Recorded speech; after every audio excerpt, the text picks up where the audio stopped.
Hi there, everybody. Welcome back to Grapevine Movie Reviews, where we only review the movies we haven't seen. And it is our favorites of 2017 time. It's a new year. It's 2018. We started this podcast back in 2017, and we've been watching a bunch of movies.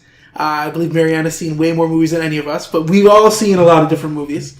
And we've all compiled lists of our top 10 favorite movies we watched this year.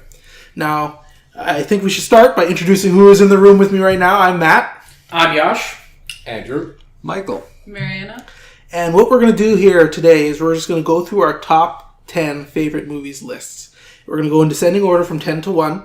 We're going to go on the rune, and we're just going to say our number 10 movie, our number 9 movie. We're going to talk a little bit about it. And if there are any ones that overlap, we're going to get them done at one time, basically. We're going to talk about it one time, and we're not going to repeat things over and over again.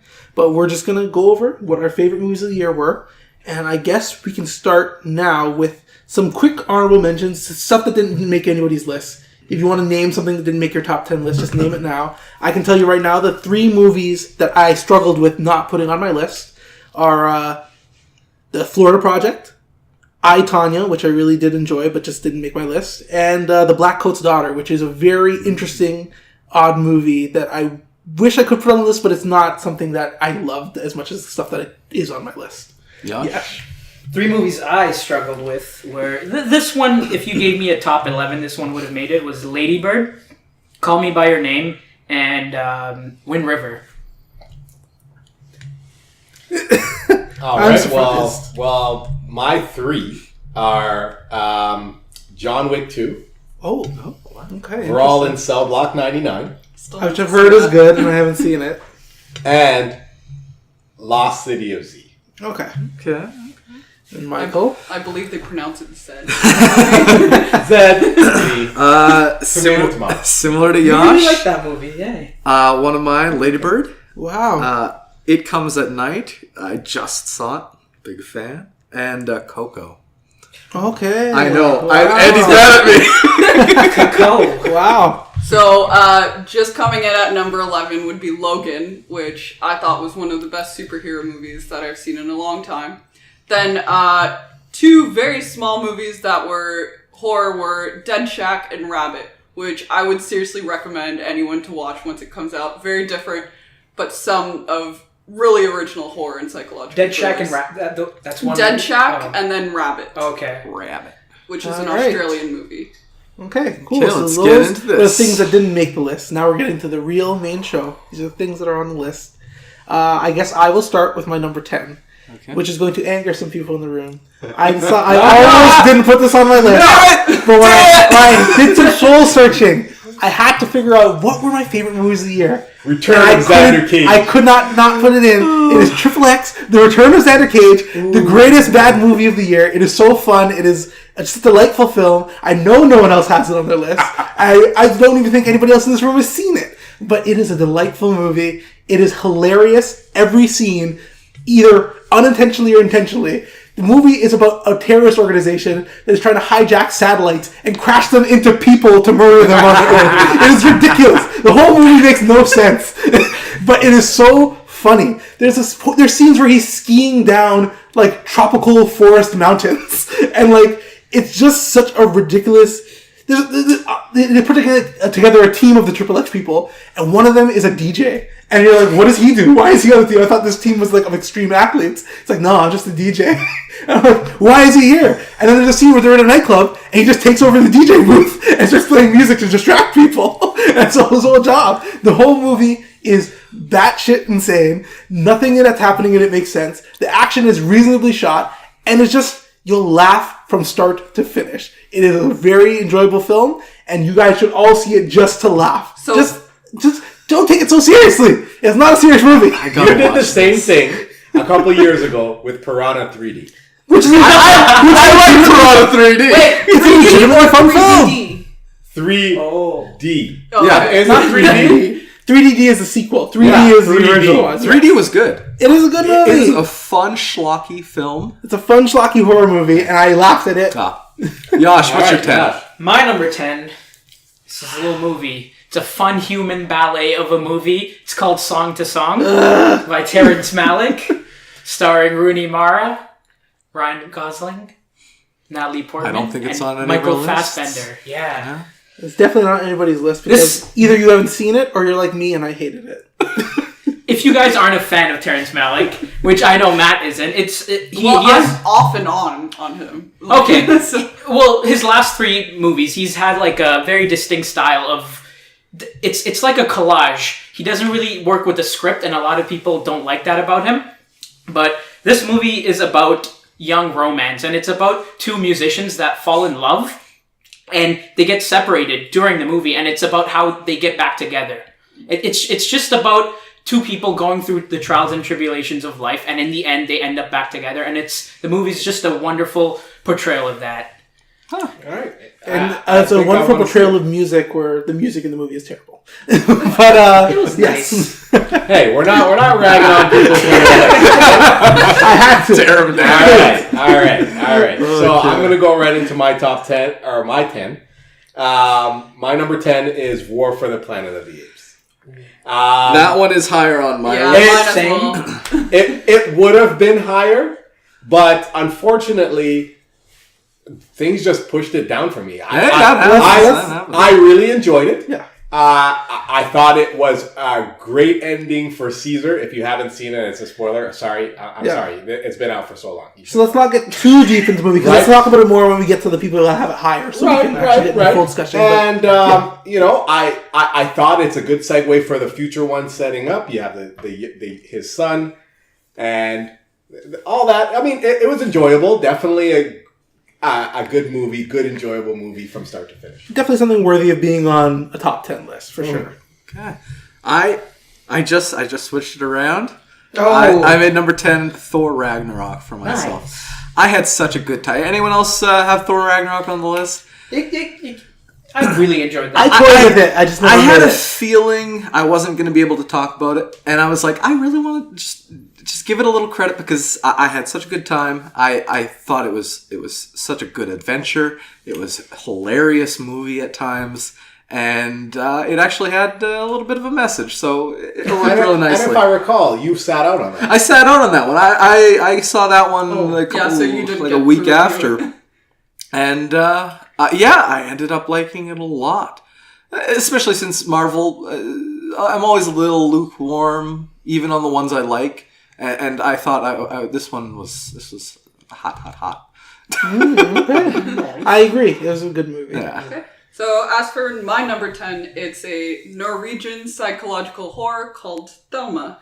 And I saw this one at TIFF in September, and it really...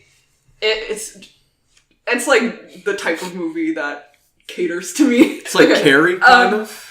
Almost. It's almost a coming of age and a discovering of her sexuality where her powers mimic what she's going through.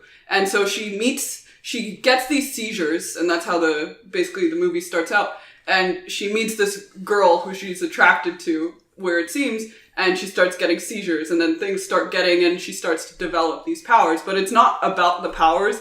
It's like, she's repressed. She comes from a religious family, and so these powers are coming more and more to fruition as she's discovering herself. But of course, she doesn't want to admit it, so they get stronger and more disastrous.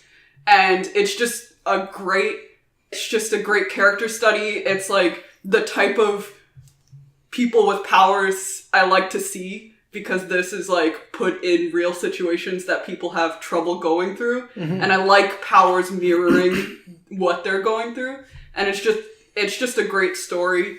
I barely noticed I was reading subtitles just because the story was so investing. Yeah. I thought it was in English up until he told me that it wasn't. I was like, what? Yeah. It doesn't even, like, you don't even notice it because, like, that's when you know it's written well. Like, especially the dialogue. It's so well written. I don't understand the words that are coming out of their mouths, but it's well acted, and it's a great movie. It definitely looked like something I was interested in. I just never got a chance to check it out. So, like, one of my honorable mentions was Rabbit, and that's also kind of similar, where it's a psychological thriller about a girl discovering her maybe it's powers. Not really. But, yeah. Okay. It's great. It's a good time. So that was our number 10s. Let's get into the number 9 movies. Now, mine is a little bit unconventional for number 9. It is the season finale of this TV show Nathan For You, which was a 2-hour season finale. So it was basically like a little TV feature movie. length. It's feature length. It's called Finding Francis. Now, if you haven't seen Nathan For You is a TV show about he's a comedian, but he also went to business school. And his whole show is based on the fact that he goes to small businesses and tries to help them make more money, basically. With like harebrained schemes that he comes up with and that are funny to put on TV because he's like a comedian as well. Like one episode, there was a yogurt shop that wanted to sell more yogurt. And he suggested, well, why don't you have a poo flavored yogurt? Because then more people would come in to taste it. And then you give them a sample of the poo flavored yogurt. They'd all come in and have that. And they go, ew, it's so gross. And then they buy like a vanilla. And then you're making money. That's how you get them to come in. And that's basically the idea of the show. He does that for a bunch of different businesses. Now, it's been on for a couple seasons. And in this third season, I think it's the third season, there's a guy that he had playing a Bill Gates impersonator in like one of the first 2 seasons that started hanging out at their production office every day. And he's like this almost 90-year-old man. And he's just telling stories about how when he was younger, he wanted to become an actor. And he moved out to LA, but he was from Wisconsin. And there was this woman, he's from Arkansas, and there's this woman back in Arkansas that he was in love with and he almost married, but then he went and pursued his career. And the movie is about helping this old man track down this woman so he could tell her how much he loves her. It's essentially a documentary. Yeah, it's like a documentary. Track down this woman. Nathan takes all the funding from Comedy Central, who funds his show, and he takes all that funding and puts it behind finding Francis for this man, and so he can tell her how much he loves her and how much he regrets leaving her behind and not staying with her. And so there's this whole story about like loss and like how you cope with the decisions you make and regret and like just loneliness and how to deal with loneliness and how to really examine your life and figure out the mistakes that you've made and how to correct them and how to put your life on the right path, even if you're almost 90 years old at this point in your life. And it's just this really touching story about this man that wants to find this woman that he was in love with when he was a teenager and like when he was in his mid-20s living in Arkansas. That's interesting. And just, confronting that regret in his life that he never was with her. So, do I need to watch the show to watch the movie? No. It has nothing, like, they explain his backstory on the show and it takes like 2 seconds because it's on one episode. And then the rest of it is just about this man, basically. Okay. Yeah, it's very interesting little thing, and like there's a little subplots that they have. You told me about this, and I said, you know what? If you liked this more than every other movie that you saw this year, why not put it on the list? Because it is essentially a documentary film Right. that was fit into a time slot. Yeah. And it was really touching the way they do it, and like you really feel invested to this man, and like when they're looking for her, and all the points where they're like, oh, we're not going to find her. I don't know if we're ever going to find her, and like he gets so sad. And it's like, oh man, I really hope they find... Like, it's this mystery. It's really great. All right, my number 9. You already know what it is. We talked about it on this podcast before. It's Mother. Mother exclamation mark. Mother. Yeah, that's why I said Mother. I really love this batshit crazy movie. It's just wonderful. It's had a lot of mixed reviews this year, but I think it's a wonderful piece of filmmaking, and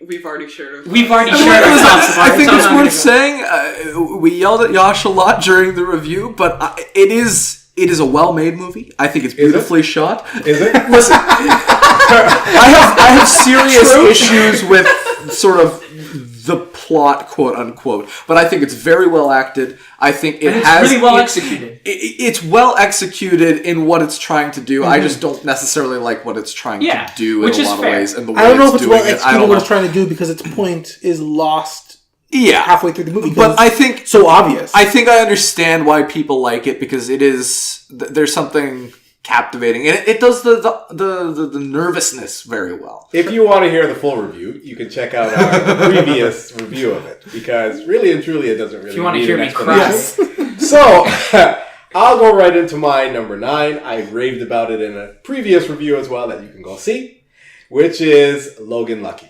Oh, yeah. Does everyone else have that on their list?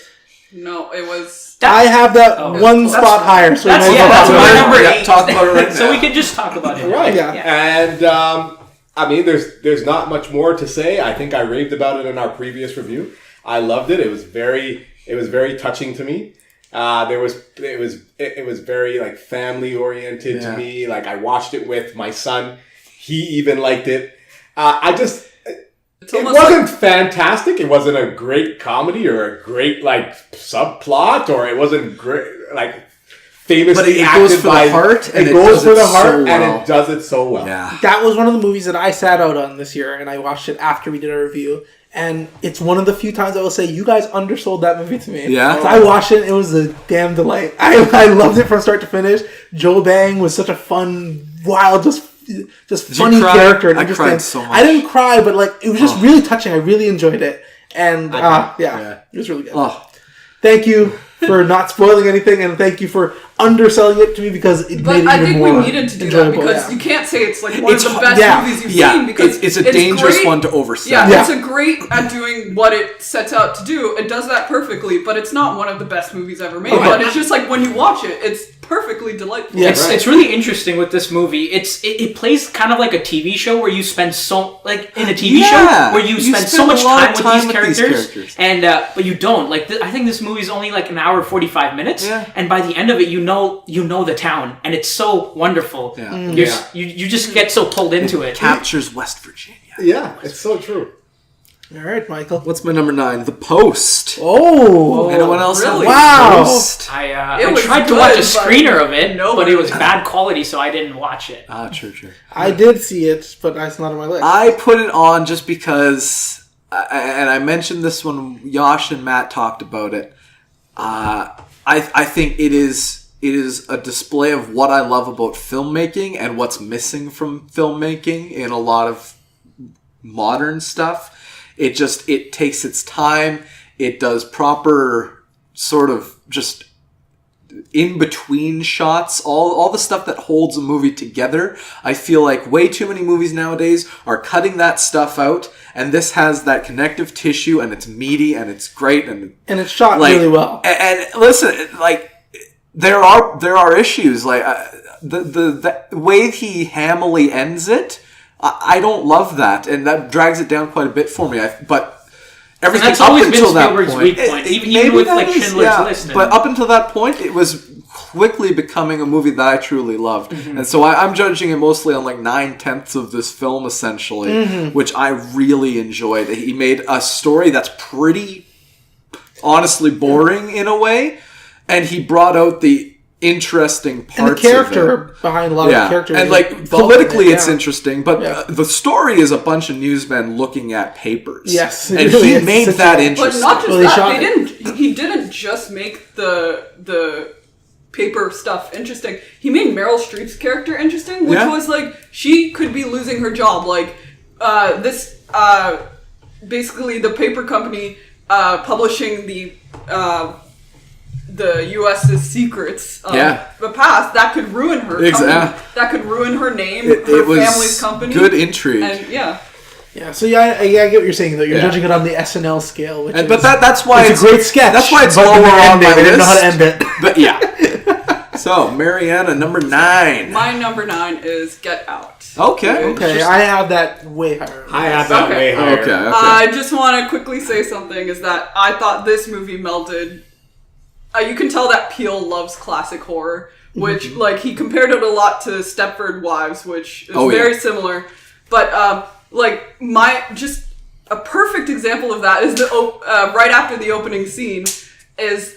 It's the credits play over the string music, like very classic horror movie. yeah, that's very And then immediately followed by a scene of like somebody playing rap music, which is like this classic horror like Stay woke. music followed by like more modern rap music, Yeah. and it like blends. And again, because the movie's about social commentary, so it blends like this classic and the modern commentary together. Which is pretty cool. And some of the shots were exactly like that from like those old Alfred Hitchcock kind of movies where you focus on one thing and then it's kind of like panning into their eyes. But yeah, like peering right into when their he soul. hits the deer, it's Right. like that shot. Is Right, like, that shot yeah. it brought me back to the Alfred Hitchcock kind of filmmaking. So I mean, Yeah. from a guy that came from Key and Peele, a comedian, It's surprising coming out of him. For I feel sure. like I think we're going to go deeper into Okay, it once we get higher on it because I think me and Andy have it higher on our list. Yeah. So my number 8 was Logan Lucky, which we already talked about. So I'm just going to Same. yield my Same with time. Josh. Mine 8 was also Logan Lucky. So what's Andy's All right. number 8? And my number 8, it's likely on other people's lists, is It Comes at Night. Oh, that's That's didn't my put it 7. on. Not on So my we list. can talk about it. All right, Yeah, perfect. yeah. So it looks like you have 3 top horror movies. Yeah, horror is my favorite genre of all Right. time. I love it. So who's your number 7? You said? Or? It comes at night. Yeah, it's your number 7. Okay, Yeah. perfect. Cool. So, I mean, Marianne and I can quickly talk about it. I'll just go first. I think everyone else has seen it. Though. yeah. I'm the only person that hasn't seen it. Yeah. Interesting. Very interesting movie. I love the fact that you don't see the thing that comes at night. There's multiple things that you could, multiple ways that you can interpret what it is. The it of it comes at night. I thought it was it was well acted. The premise of just being in a house with people that you don't know and just having that cabin fever and that paranoia was amazing.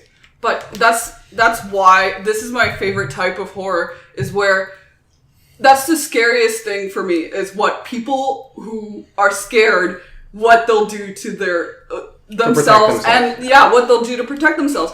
Whether that's a ghost or a supernatural source, it's not so much about that. It's like, it's a very real situation of when you know there's a danger outside, what you'll do if strangers will come to protect yourself. And it's so scary. Like, there's this one scene where she goes out to the woods and starts screaming. I won't say what for, but like, I was shaking in my seat because it's not like scary per se, but I'm like, holy shit, like this is terrifying. Totally. Like I was starting to tear just because like I was thinking I was putting myself in that situation, because I think what a lot of people were caught up on was, oh, there was nothing coming at night. But it's like, yeah, if you're scared of what's out there, you can't see it, especially at night. You don't know, you can't see what's coming. That's when you'll be most scared. I feel like it was marketed. Yeah, no, the marketing was awful. The marketing was awful. The marketing was, like, they put all the scariest parts, which were dream sequences, which I'm not really a fan of, which was why it's not higher on my list, is because the dream sequences... Yeah. For me, It Comes at Night was one of these ones that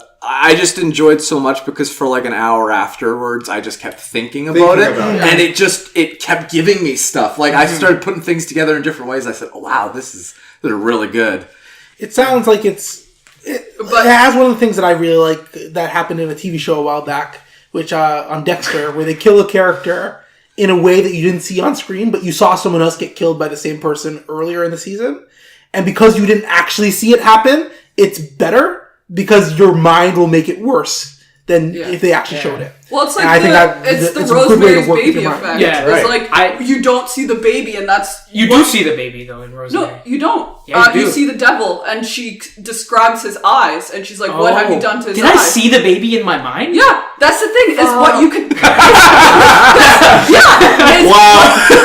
Mind blown. Yeah, if you show like a bad baby that looks like a demon, it's never going to be as scary as what you imagine.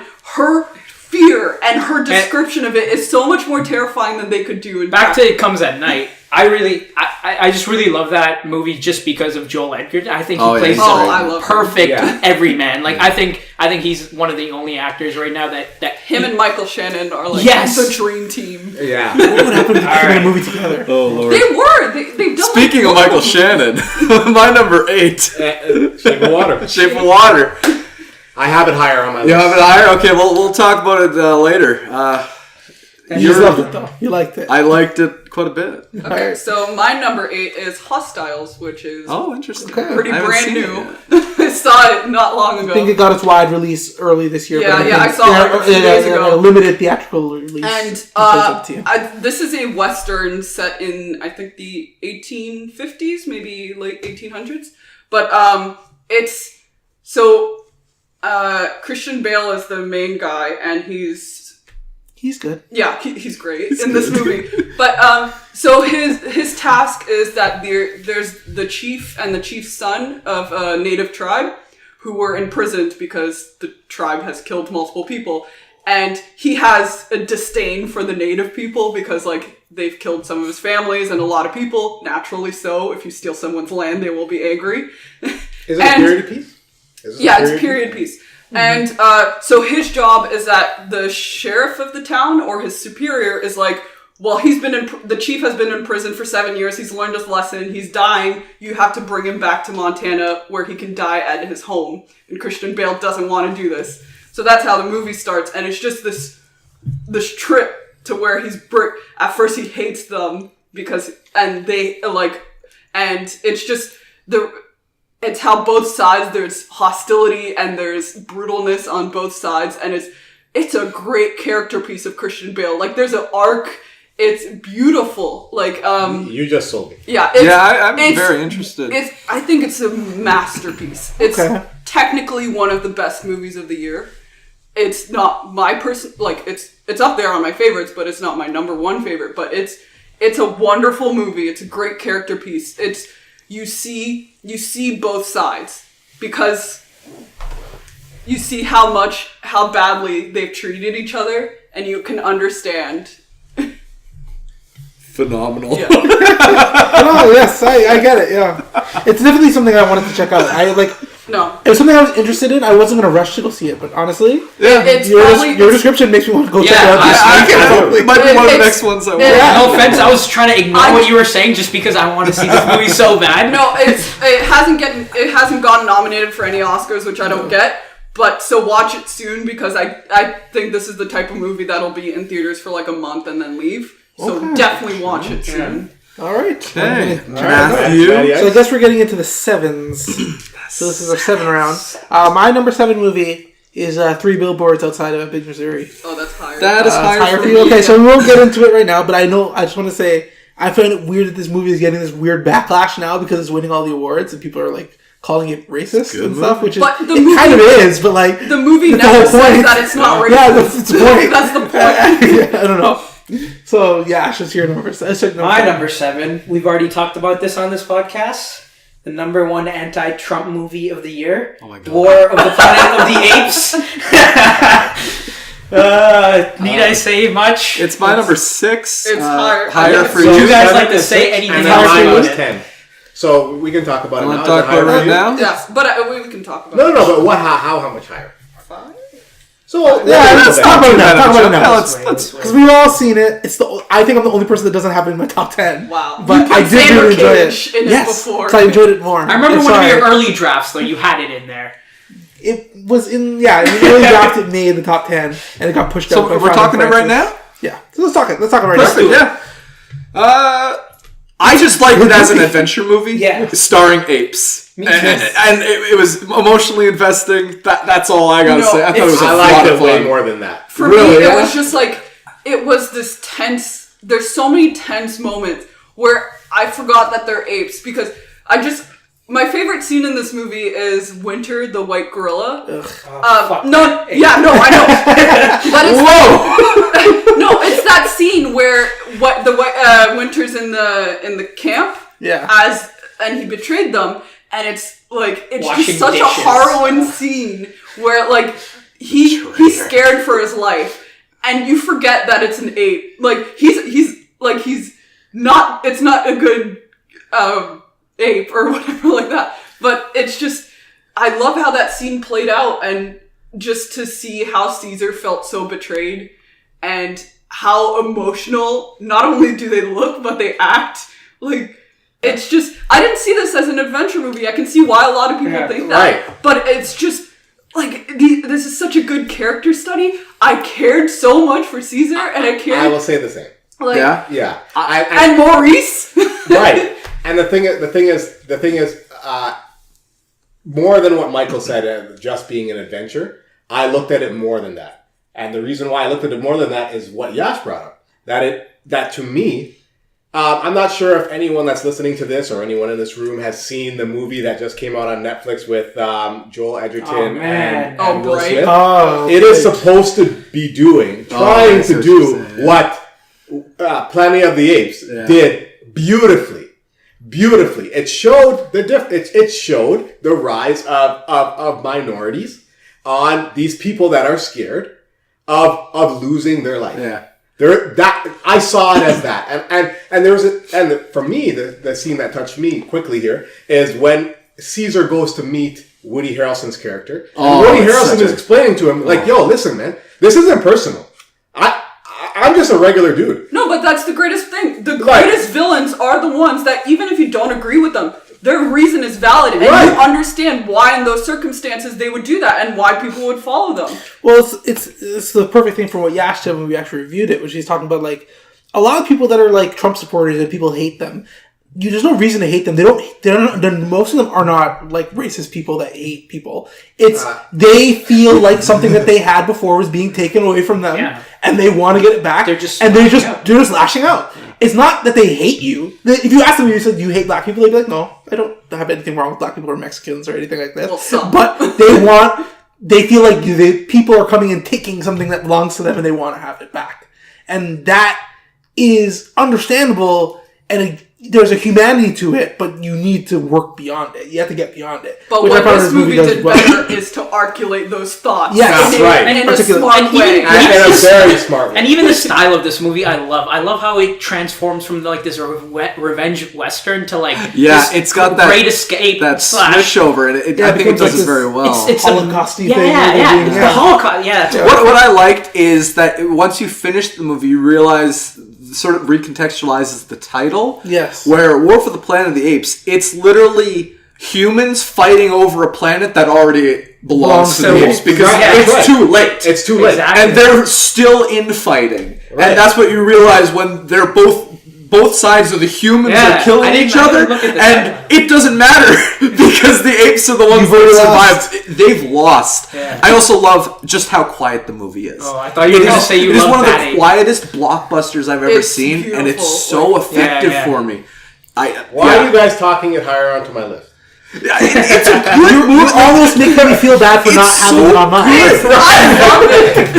I feel sorry for putting My it question during making the list, I was Watch like, that how review, high, guys. It's how high fun do to I listen put to this? it. Because Right. like, I really did like it. I'm like, this is really tricky. It was tough. It was tough. Yeah. I'll tell you the only reason I don't have it on mine is because when I was thinking back on why I would put it on the list, I didn't remember a lot of specific moments that I really loved. I just was thinking of the movie as a whole thing. Yeah. It became this kind of monolith of a thing where I'm like, I really liked it. But I was like, what were the things that I really liked about it? And I couldn't, off the top of my head, be like, oh, this scene. But as you guys are bringing these things up, it's reminding me how good some of these scenes were. But yeah. My number 7, it might be higher on people's lists, so tell me if it is. Call Me By Your Name.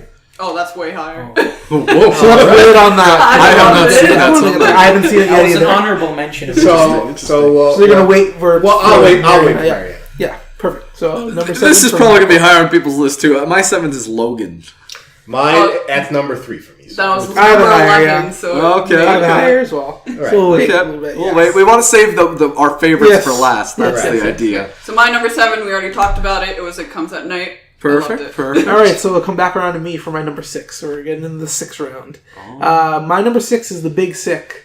That's way higher on mine. Kumail Nanjiani. Okay, so it's Way way higher. higher. So we'll wait for that one too, because I want to talk about that. Anyone else for have sure. it? Just I don't have curious. it. No. It was on the cusp. I Okay. liked it, but I just...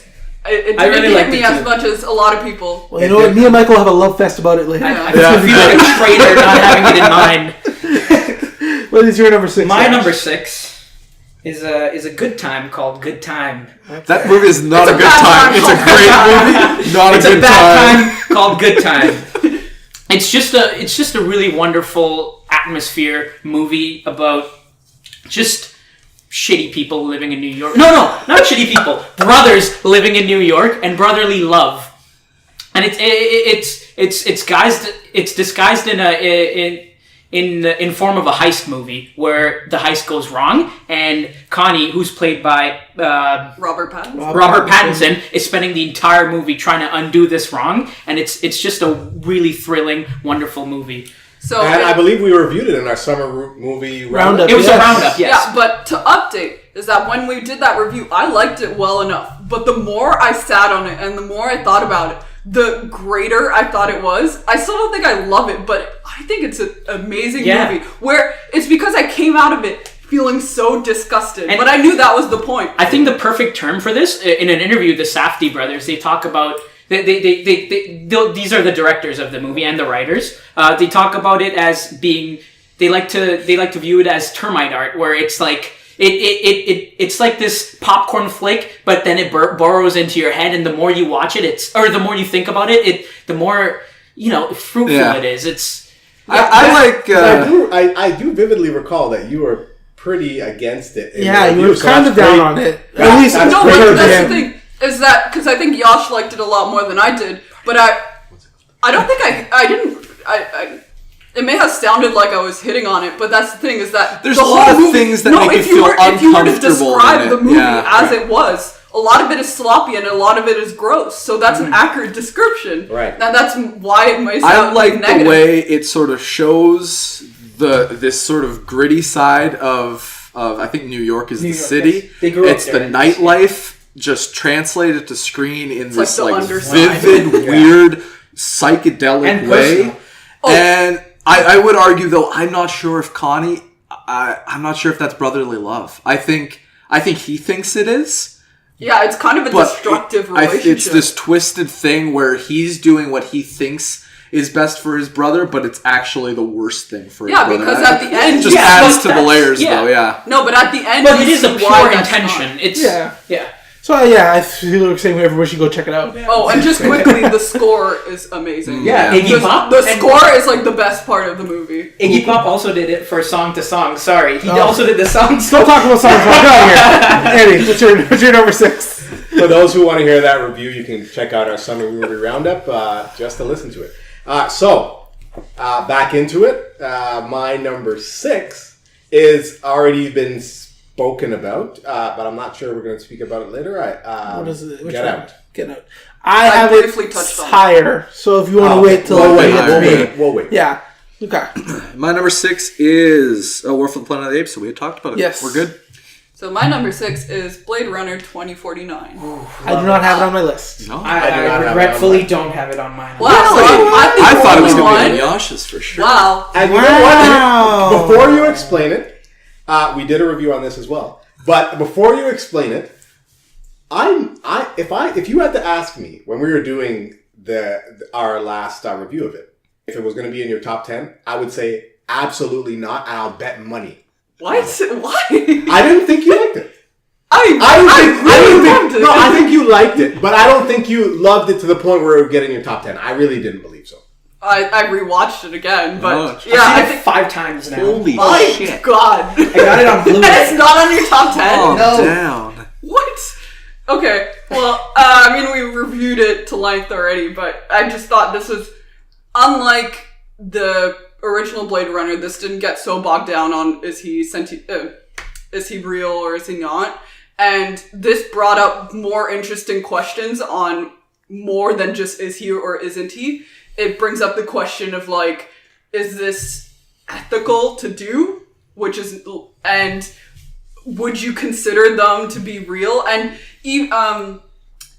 Joy, for example, the AI, not AI, but His girlfriend. his girlfriend. Right. I don't think it brought up whether or not you should treat her as human, but because I didn't think of it like that, but just the fact that that was the type of relationship he needed, I cared so deeply about their relationship together, even though I knew that wasn't a question they brought up, like, is Joy, should she be treated the same? Because he didn't feel like he deserved a real relationship, and that's why that worked so well for me. And I just thought it's a great score. beautiful. It's so beautiful. It's a great score. It might be one of the most beautiful movies It's I've ever one of the seen, movies actually. that- It's I swear to God, if gorgeous. Roger Deakins, I think this is his 14th nomination for cinematography, and he's never won. Wow. Like, this is the most, like, Owen Wilson one of the swung most through. beautiful movies ever made. Right. Not just this year. And just the subtle nuances about the movie that just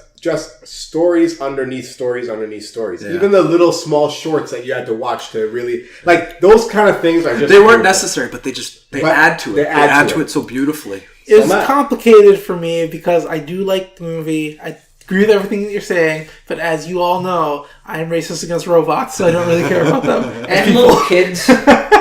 But I don't view the sounded- replicants as robots. So I feel like they're clones basically, which I have a higher ability to emote for. But it helps that it wasn't about them, though, right? Yeah, but Yes, that's my but biggest I- thing, is that the reason why I like this better than the original is because the question's not, are they real, are they Yeah. not? It's But whether there they, is still is the it ethical baseline or- question of things that I just didn't understand for the whole process of the movie, which is why was the actor that we hate, Mariana, what is his name? Jared Leto. Jared Leto. I didn't understand what his character's motivation for doing anything was. That was my biggest doubt. That's my biggest gripe with that movie. I have something to say about this. I think this movie is like one of the thematic elements of this movie is they play through memory, but it's actually about culture, and it's about how the culture you come from doesn't have to be your identity, and they play this through memory and how his I'm gonna go into spoiler territory because I really want to talk about this, but it's about how his memory, which we find out is technically not his, is such a cathartic moment at the end where he just lets go and he just accepts that he has it's his own destiny for him to write. It's a really good. He's gonna make new memories. Yeah, and it's a really good commentary about how where you come from doesn't have to be like who you are. Yeah. Right. You know? Well, I feel like that's the same thing. A lot of people are raised with certain beliefs, whether it's religious or cultural, and then you can grow out of it and you can make, or you can stick to it. You can either, when you grow up and you experience life as your own without people telling you this is what you should think, you can do with what your memories and what your upbringing with what you will. I can say that we can all agree that if Hollywood is insisting on making a bunch of these reboots or sequels things, bring something new to the table and don't just rehash the same thing we've seen. To my heart. Because this is a sequel to something that a lot of people had a cult following. Built off of it and did something kind of different instead of just being like, oh, we're just going to do Ghostbusters again. But that's the with thing, girls. is that like the original, the question was is Deckard? Is he? And this one, it didn't answer it specifically, but it gave me the most satisfying answer ever, is that he said it's real for me. And that's the only answer I needed. And that's good, yeah. That's the greatest way to fix it. It didn't fix the original, but that's the greatest way to answer a question that was brought up. I agree. Yeah. So let's move on to the number five. We're going to go top five. Love that movie. My five That's a good movie. is... My number five is one of the movies that I watched this year that I really enjoyed watching. More because I knew what was going to happen in it. I kind of enjoyed watching it with people that didn't know so that I could see what their reaction would be. And that movie called Split. Which I love at the end of Split. First of all, I love that Split is a backdoor sequel to Unbreakable, which is really enjoyable for people that didn't know it was coming. I unfortunately figured it out. I knew about it beforehand because I knew somebody that saw it while I was on the festival circuit, and he let me know. But I went to see it with people, and like the genuine reactions of people when they realized it's an Unbreakable sequel, it was just so delightful. It actually touched my heart, and I was like, "Yeah, it makes the movie worth it." What I liked about it is it stood on its own. Yes, right. If you cut that scene, it doesn't change anything. It's the same movie, and it's still a good movie. And with that scene, it just makes it just a little bit of fun. You just go, "Oh!" He was amazing in the James McAvoy was incredible. That's the big reason why I love that movie. The way that he plays all the different characters is just really great. I love Miss Patricia. It's one of the greatest characters of all time. I like the kid. Oh, it was just so good. Yeah. I think the reason why it's not on my list is that at the end of the movie, I loved it. But watching it, I think it wasn't until the third act that you realized that the beast was actually real in a way.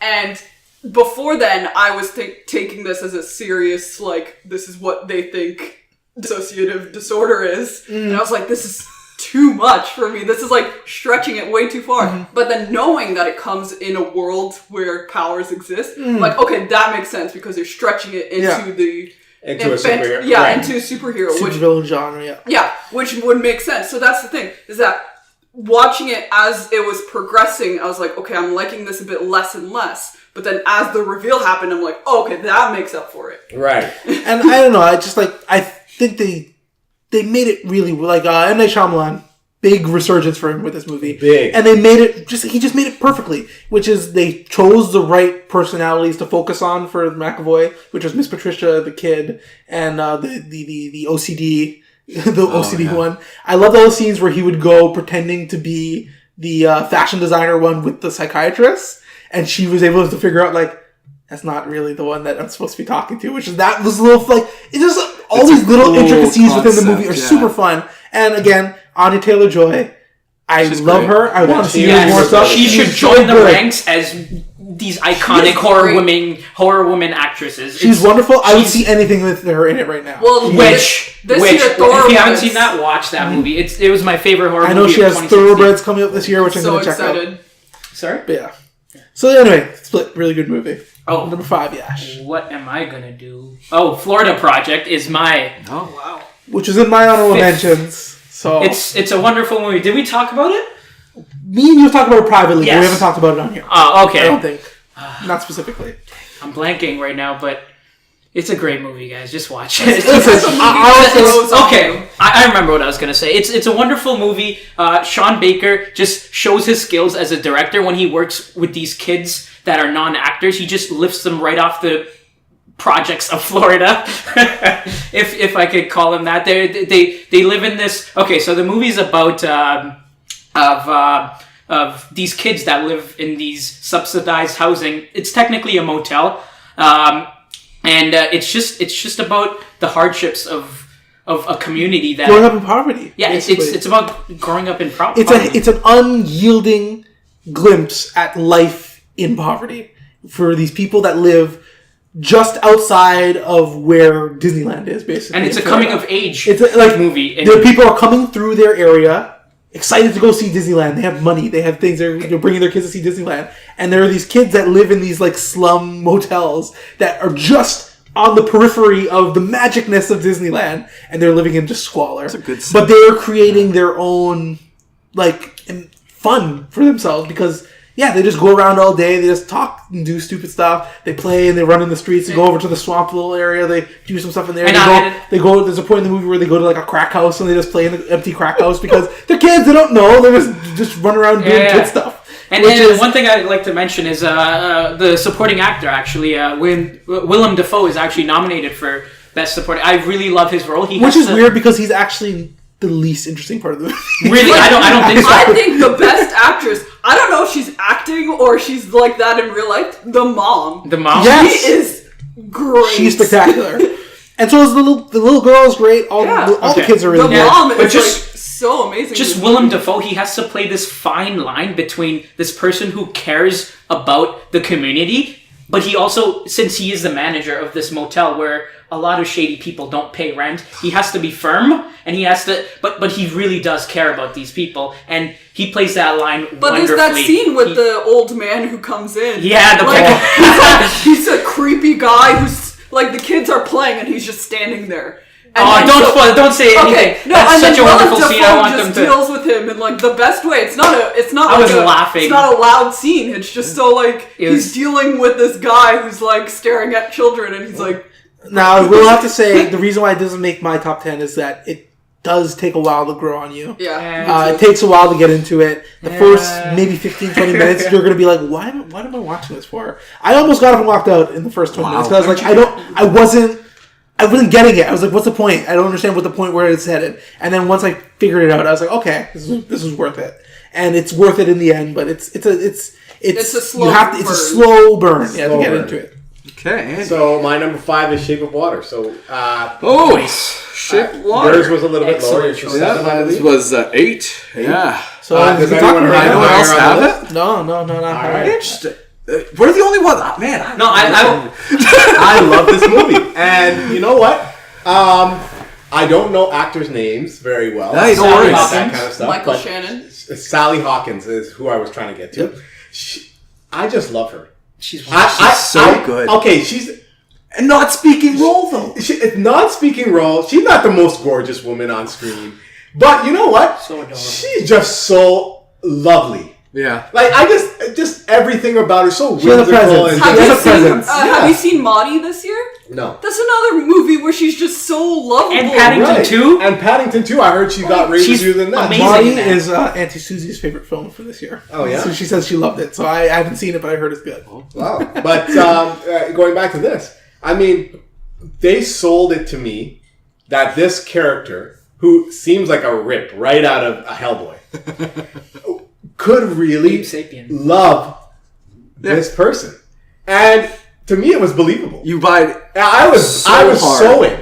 I was so in. But the reason why this movie doesn't become hokey or like really cheesy is because Guillermo del Toro, he's always loved these creatures. He sees them as like dynamic people. Like I think Frankenstein's monster is one of his favorite characters of all time. It's actually the fish monster from Creatures of the Black Lagoon. No, he said I think in an interview he said he watched the creature from the Black Lagoon and he wondered why the creature and the lady didn't end up together. Yeah. Then he's like, that's just wrong. That's interesting. And he cares for them because he doesn't see them as monsters. He sees them as flawed creatures that are like hated by their community and people because they don't understand them. Right. But they have feelings. They act the same way. But even more than that, like I don't know if you guys noticed, but Michael Shannon's character was almost a creature. Yeah, he's the monster. He's really the monster. We can't talk enough about how great Michael Shannon is. He's amazing in everything that he does, but specifically this. He's so good. I loved it so much because, and I talked to Yash and Matt about this in our last thing. To me, it was about sort of the people that are on the outside of society and them being able to empathize with each other and learn about each other and be there for each other when the sort of larger portion of society ostracizes them in a lot of ways. Well, a lot of them are seen as monsters, but then the guy who's following the American dream, Michael Shannon, he's crazy, he's insane, he's terrifying. But I almost feel like they budded from Talk the about same... the car scene after. I love it. Yeah. They budded from the same flower. That same seed in which you are ostracized, and it almost felt that way. It almost felt like he grew up with not supposed to amount to anything. Yeah. And he fought tooth and nail to get up to his position.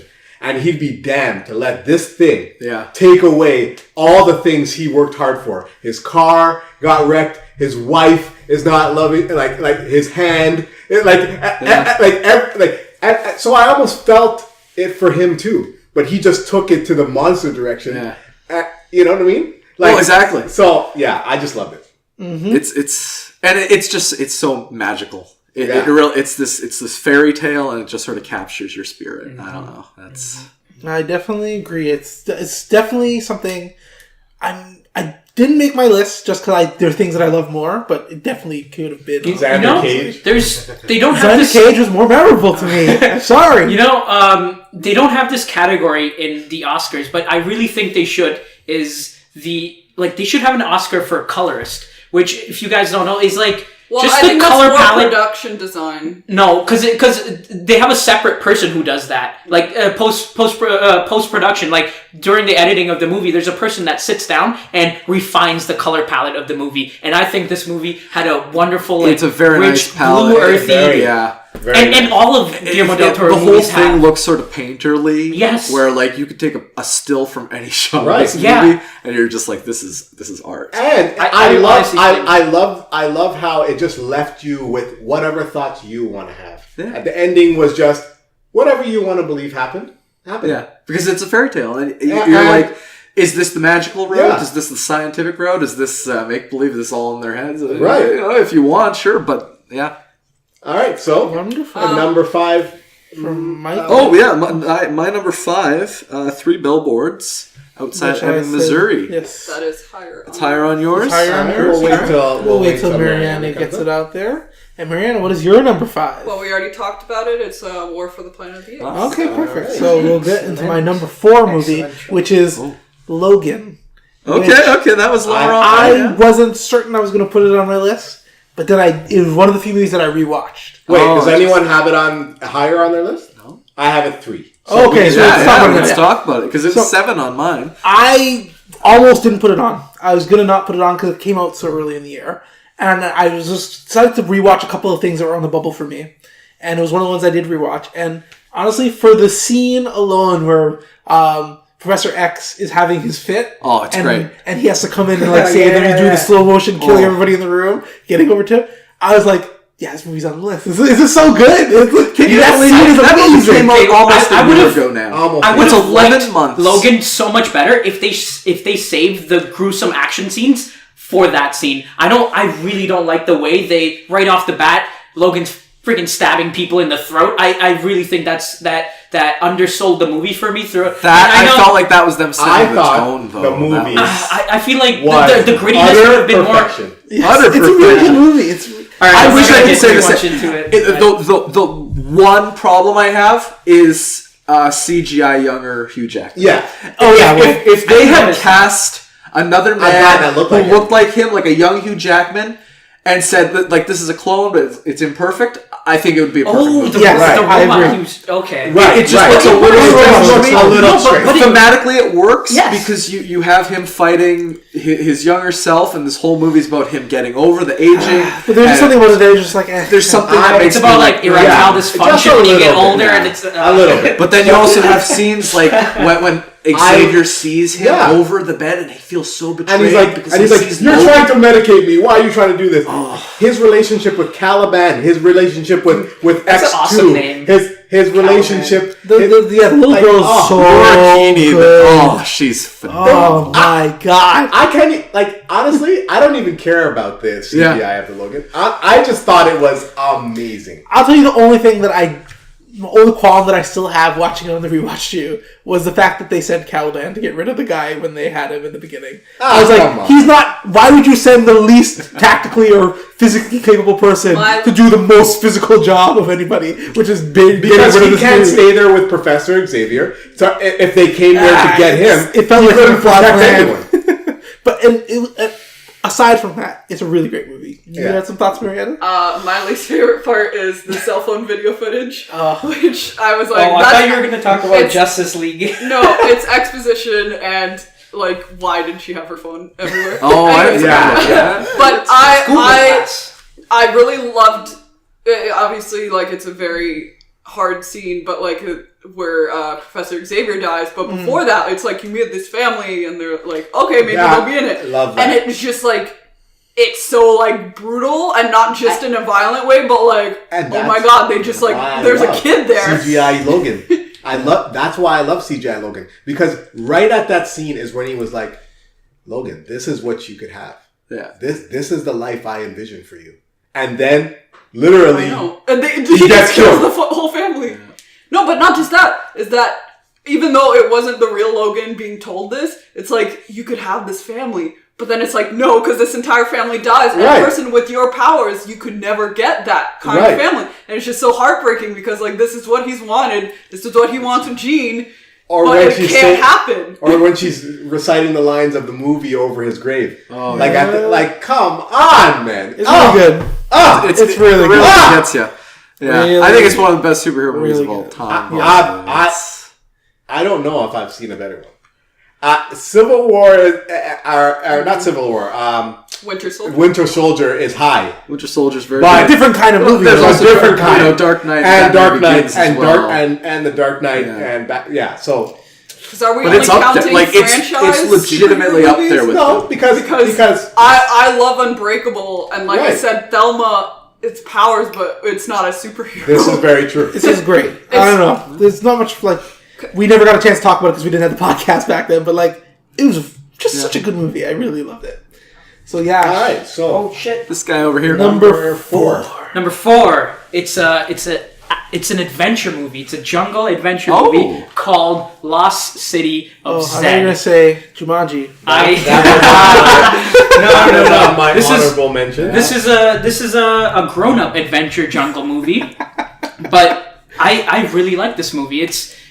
Have any of you seen it? I was gonna watch it because I remember when you watched it and you were raving about I was it. But so I never got around to I it. still love I this have movie. not seen it. I was iffy on it. A lot of people are iffy on it, but it's this movie about this guy who has this passion for finding this civilization, and spoiler alert, this is based on a true story, so I'm just gonna the main character, I think his name is Percy Wallace or so I could be wrong about his last name, but it's Percy something. He was a famous British explorer who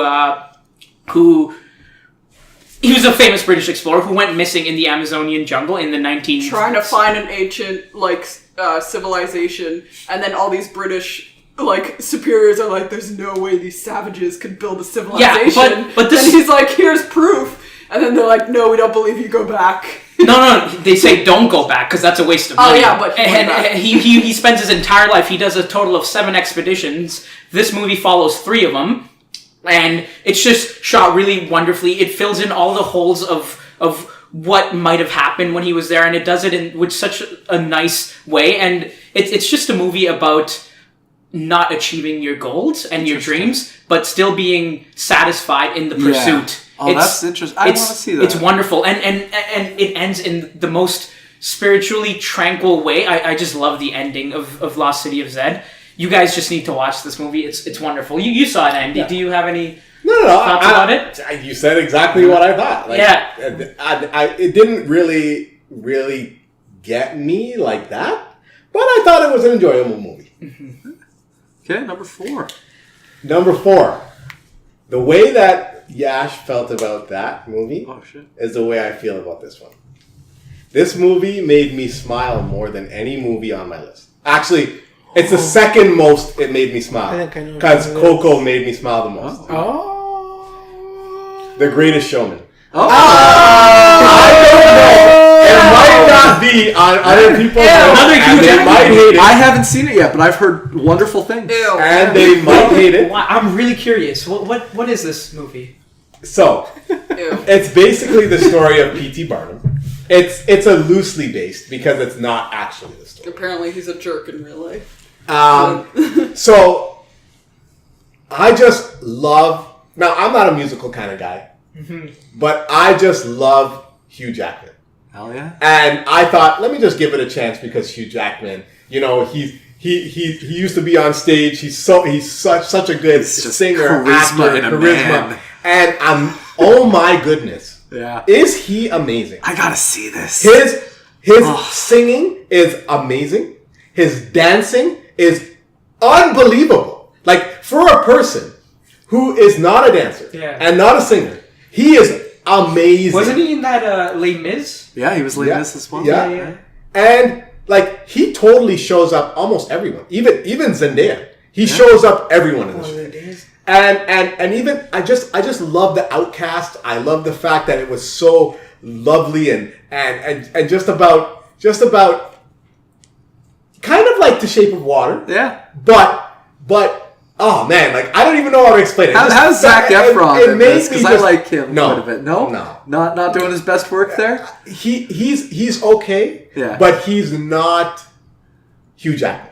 No one in this movie is Hugh Jackman. No. But Hugh Jackman. If they got another person that could have been like Hugh Jackman, matched that. Oh energy. my goodness! Oof. Oh my goodness! I just love the movie. I love the score. I actually got the album. Yeah.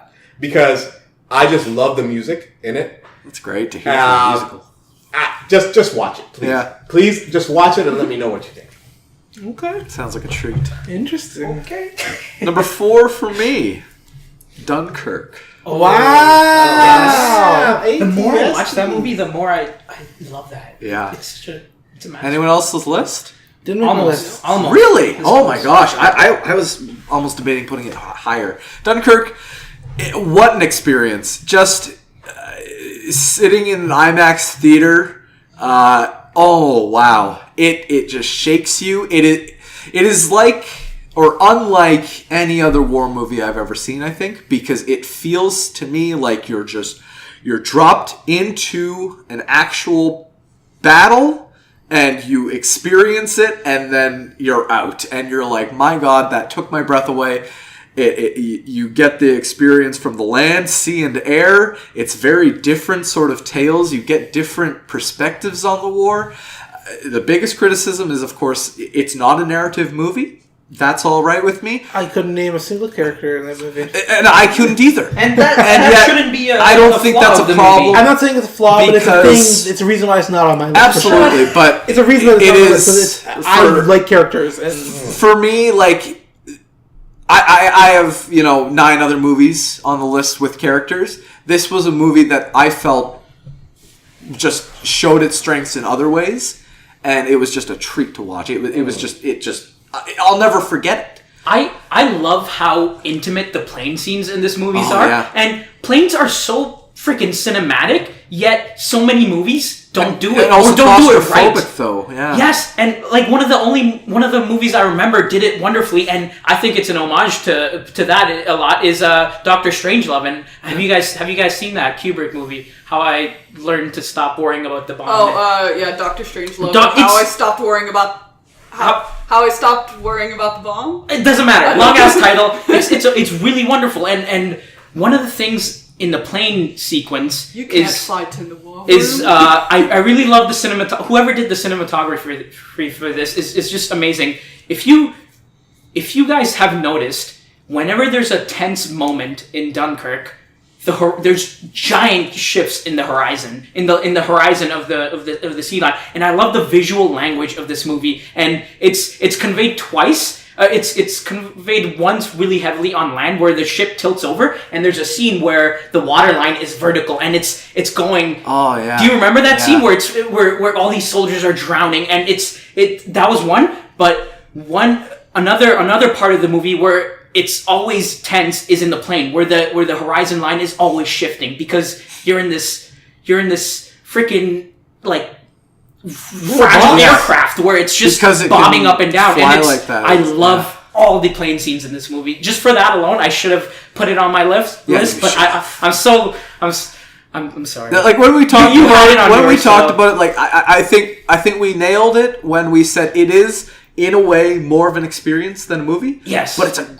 great experience. It is, and it is a movie. So you should still watch Valerian, but it's also great. Listen, I put Valerian in consideration. Didn't make the list, but I said did you guys be considered because I enjoy it. But yeah, Dunkirk. What a time in the theater! One of the best times in the theater I've had all year, actually. All right, wait till you see Greatest Showman. Yeah. So mine is 3 Billboards Outside Ebbing, Missouri, which is I love Martin McDonagh. And does anybody have it higher, or she's she's the highest, yeah. She had it lower. So I had it lower as well. So I just want to make sure. But just like his movies, it's just such a dark, twisted, but like somewhat humorous movie, and I think this is the most. No, Seven Psychopaths would be his most outwardly humorous, I think. Mm-hmm. But it's just, it's like you think you have an idea of these characters, and at some point you are right, but then just by the end of the movie, it's like you somewhat have a different idea of them. For example, the racist cop. He's still a racist piece of shit by the end. Yep. Yeah. But it's like, you see him as a human being, which he is, and most people are. You know what I see it as? It's like a dirty underbelly of what Logan did, you know? Like how everyone's so loving in... Logan Lucky. Okay. Logan Lucky. What? Yeah. It is very much, yeah, it's a good sort of counterpoint to small town also living. Is Frances McDormand's character, the mom who lost her daughter from at first you feel really bad for her, and then you start to notice, wait a minute, she's also a piece of shit. She's the worst. And it's like she's not a piece. She's just a dick. No, she's not a piece of shit. Yeah, but that's also being a piece of shit. She's no, I didn't hate her. But that's the good part of the movie is you have that sort of conflict while watching it, where it's like, whose side am I on? I think then you realize you don't have to take sides. You can see the entire thing as a picture and just see one act just destroying people in general and causing violence and anger, and I think that's what it's about. Yeah, sorry, were you... And I think a lot of where the criticism comes from is not only like people are like, this is racist. I'm like, the movie never tells you that it's not racist. That's the whole point, is that he's a racist cop and he's bad, but he's a human being, which he is. And not just that, is that a lot of people are like, well, we didn't find out the killer and they didn't kill him. That's and I'm like, that's not the point. Yeah. The point is, here's this mother dealing with, like, she's horrific incident. Yeah, it's a horrific, brutal incident of her daughter, and it's her coming to terms with it, and her and the town coming to terms with it, and the police force. I really don't think she came to terms with it, though. To her, I feel like that's the whole end. It leaves a question mark. That's the ending. Is that they're driving? At the end, you have to think: will she rise above her anger? Yeah, it's somewhat of a spoiler, but at the end, they're like, "So what are we gonna do when we get there?" And she's like, "I don't know." Yeah. And it's almost like she's saying it in peace. It's not like, I don't know, like I haven't figured it out yet. It's like, I don't know if it's like she's saying, But I don't know that if she doesn't know is... No, but I took it seemed like she was saying it, I don't know if I need to do that anymore. Because she doesn't need to do it as a way to make her, like, that's not how she'll fix her grieving. That's exactly. I think she came to term with that's not going to fix anything. And I'll tell you the exact moment where I realized that I love this movie and why it was going to make my list. It's the moment where Sam Rockwell's character thinks he's figured out who's murdered the daughter out of pure luck, and I was like, oh wow, it's funny. Woody Harrelson said that early. The way you break these cases is usually just pure luck. Yeah. And then he goes back, he brings the evidence back to people, they do the test on it, and the guy was like, that wasn't the guy. I was like, oh, what? Yeah, and it just it just lovely. pulls the wind out of their sail. No answer. Yeah. Wind around everyone's sail. I loved it. And it's like, this movie's great. This is really interesting. I love the interrogation sequence. The whole thing. In the interrogation room, both Frances McDormand with Sam Rockwell, as well as Woody Harrelson, both, oh my gosh. What a great sequence. I also liked, like, again, I said this when we first did the reviews, that every character just comes towards the middle and you start seeing them as just flawed. Everyone's flawed. Except Peter Dinklage, who's a... He's not flawed. He's a little bit handsy. Because he's kind of but even by the end, he's like, don't go out on a date with me if you feel like you owe it to me. And exactly. I was like, oh. I think Matt, when Matt saw the movie, he said the one person that you sort of come out really liking is the guy who actually sells the billboards. And I agree entirely, because he's the one guy in the town that really rises up against his own hatred. He has the biggest reason to hate by the end of that movie, Sam Rockwell. And he says, you know what? I'm still going to be kind. Yeah, I'm going to be kind, because what's this going to do for me? I'm going to hurt you, and then you're going to be pissed and probably kill me or something. Or kill someone else. I'm just going to, end it right here on my side. I think that works so well. Yep, and I think that's it's a great thing that I think people are missing, is that what we need more of in the discourse between people today. Is like, if you see on Twitter, it's just always side, or like online or anywhere, it's just people just want to fight with each other all the time. And I feel like we forget that everybody's people. And yeah, they can disagree with you. It doesn't mean that you have to hate them for the rest of their life. Even if, like, sure, there's some people that you don't have to get along with or you don't have to see. But you have to treat everybody like they're people at the end of the day and have some respect. But I think that's a great thing that Martin McDonagh does so well, is that even in Bruges, that's...